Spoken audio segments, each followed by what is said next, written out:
Thanks for staying tuned. My case, Nigeria succeeds at failing. When Nigerians anywhere in the world put their mind to anything, we succeed. But once government gets involved, Nigeria succeeds at failing. Nigerians attending the 9th Tokyo International Conference on African Development, TICAD-9 in Yokohama, have voiced deep frustrations over the absence of government officials at Nigeria's booth on the first day of the conference. The 3-day summit, running from Wednesday, August 20 to Friday, August 22, 2025, brings together key stakeholders from across Africa and Japan to discuss development partnerships, innovation, and trade.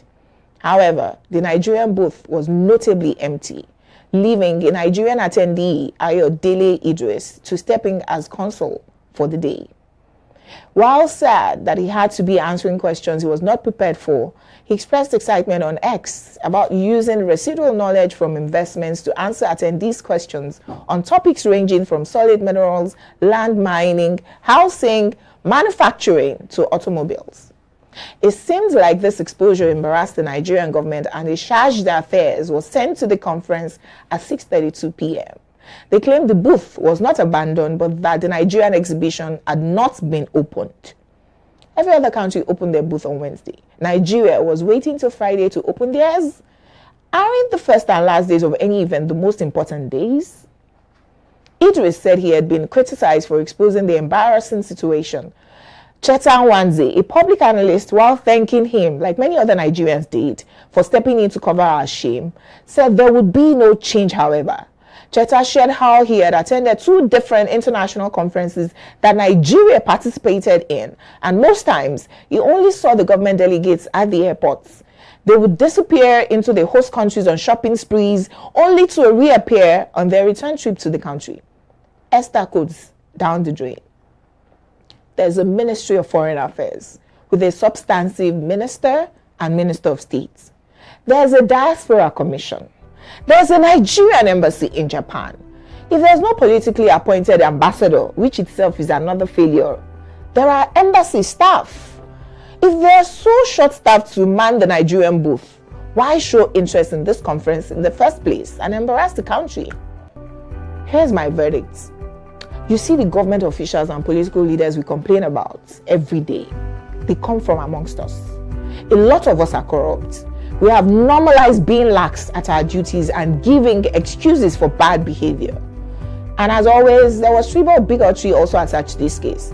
Someone said if it was an Ebuka that exposed the embarrassing situation rather than an Ayodeji, they would leave the real issue to accuse his tribe of always demarketing Nigeria. It's true that some APC minions do that when faced with an embarrassing situation they cannot defend. When are we ever going to agree to be one Nigeria, united by one vision? More than anything else, I think Nigeria needs a referendum. More than 400 nations in one can never work together except we agree. Until we do agree, we will continue to complain about everything concerning government, while we, the people, continue to do things that makes the country succeed at failing daily. Yeah, that's interesting. That's an interesting thing. Who's the Minister for Foreign Affairs? I do not know. Tuga. But the Minister of State is Bianca Ono. The National Assembly. Now Bianca. The National Assembly has to summon him. That's the truth, because this event was not. I mean, the notice for this event had been before something that has been happening every year. Then I want to say this is the 9th one. The 9th one. No, it's the 9th one, but you know, the publicity and all that used to even happen a year before. I checked your case. Yes. I researched on it. It happens a year before. Yes. Now by the end of this year, they will start publicizing the next one. Year. So with all this time lag, I mean, kudos to the young man who entered the booth. I saw him making attempts to answer questions. He was smiling, like trying to and all that. That's the Nigerian spirit, by the way. But must we always initiate for events like this and go there and But look at what Chetan Wanze said now. Yes, when I saw that he quoted Chetan Wanze, I took the case very seriously because I know who he is. Yes. And I think maybe it will be necessary if we can make an advocacy to the organizers of TICAD to expand it and include private sector people So maybe some other young Nigerians can go there and go and expose. Yeah, because you know why Nigeria decided to go today. It's exclusive to government. It's not. No, I don't think. But the booths, because so that what I'm talking about is that the organization will be different. Instead of going to having a booth for just the countries, it will be a mixture. Yeah, the official booth can be empty, but attached to it, you may have some private, desks and all that where people can, of course. No, but going by what he's saying, private businesses could also have gone into that booth if they were invited by the Nigerian embassy. No, but the thing is this. For me, I believe that, like what I read, that Nigeria decided to come today because there's an event involving Nigeria. That's why they said they will inaugurate it today. And that tells you why we are the way we are in this country. Look, this is just one. There are different places where Nigeria does not show up. And you know what? If you don't show up, nobody will take you seriously. The Japanese, if you have a meeting with them and you are late by 1 minute, they'll walk away. My goodness. So that tells you that imagine a Japan. We should just have. We are not yet ripe for independence. We are still. And we're talking about automobile here, and the automobile giant is organizing an event. We are not there. Hey, whoa! That is Swaziland, small country, was there. Small, tiny country. That their GDP, the likes of Solomon Island. Somebody said their GDP. That there are less than 34 people there. Somebody said the GDP of Eswatini is no more than that of Yaba. I saw that. And they were like, before you know how this country will take over. They are taking over now. Over. Didn't Coca-Cola move one of their major plants from Nigeria to Swaziland? Okay. You can imagine. Many years ago. Juror Evans has mentioned something that is very important. 2.3 million naira Toyota Camry 3 years ago is now looking like 12 to 14 million in 2025, right? And that's Tokumbo used by other countries. We are now doing exhibition in Japan.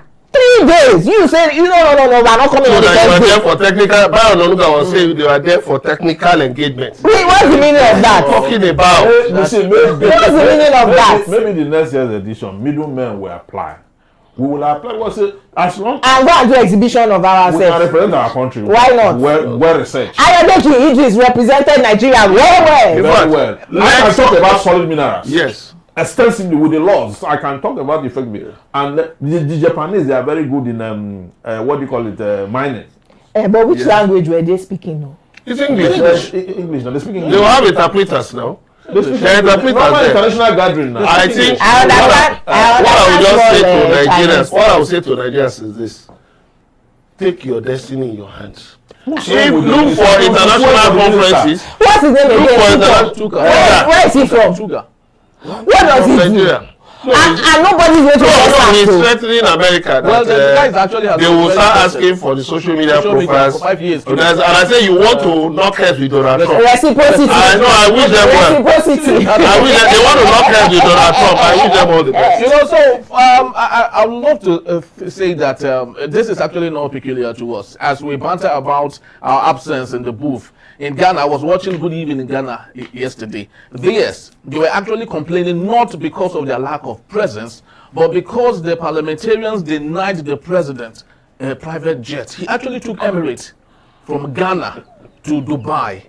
Then from Dubai, he waited for 20 hours. They didn't clear him. No, there was no private jet for the president of Ghana. Muhammad does not have a jet. They are saving money now. Exactly. Okay. So that was what they were bantering about. In Nigeria, we were bantering about our absence in the booth. For them, they were bantering why should their president be allowed to go through a public plane. That's a developing country. We are definitely underdeveloped. So you can see the contradiction. We are undeveloped.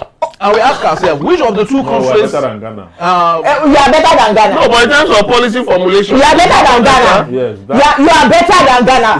That Nigerian companies are going to cite their manufacturing has been there for many years. in Ghana. Hold on. And they will not be importing our own manufactured products from Ghana. You see this comparison? Blue band, Our yam, British yam, African yam is that Ghana is exporting. It's from Nigerian seedlings. You see this in a comparison with Nigeria and Ghana. I keep telling you people, you cannot compare Nigeria and Ghana. Our younger brothers have been there. They don't have an economy. They have light. That's right. Now if they give their light, there's no economy. You understand me? So I don't buy this. No, you see, so the comparison is an insult on us. Giants of Africa has not only become giants in paper because all of our younger brothers, the ones that we fought for, Nigeria led Ecomog, even South Africa is our younger brother. Or Egypt. Yeah, we can't that they have functioning. Egypt, we can't even compare Nigeria to Egypt. Egypt left us. Look, my master's in international law and diplomacy project was called Nigeria's quest for a permanent seat in the United Nations. And that project was in which year? 2000 and what? If I can't remember, 2007. In that year, UN was looking at South Africa, looking at Egypt, Nigeria. We were far from it. If we weren't even considered in 2007, if we weren't even considered as BRICS nation, as the 5 members of the BRICS. What did Tinubu go and do at BRICS? What did Tinubu go and do at BRICS? No, we're not considered yet. What did he go and do at BRICS? Was he not picture? We have been disgracing ourselves for a long time. International disgrace. Yeah, international disgrace. I know that. And what I think since the nation is not ready to move the country forward, let individuals move it forward. I agree. After all, in the entertainment industry, in the Nollywood and all that, individuals are moving in corporates without government. I absolutely agree. Next year we'll be at the I just read something today. The richest robotics engineer in the world is in Nigeria. Oh, the best doctors in the world are Nigerian doctors. Nigerians are, you know, Americans see my first paragraph. Man, all the hospitals in jurors.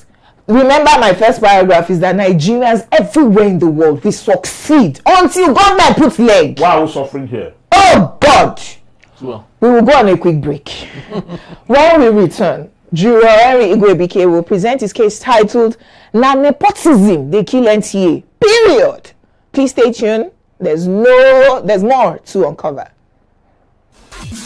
Middlemen.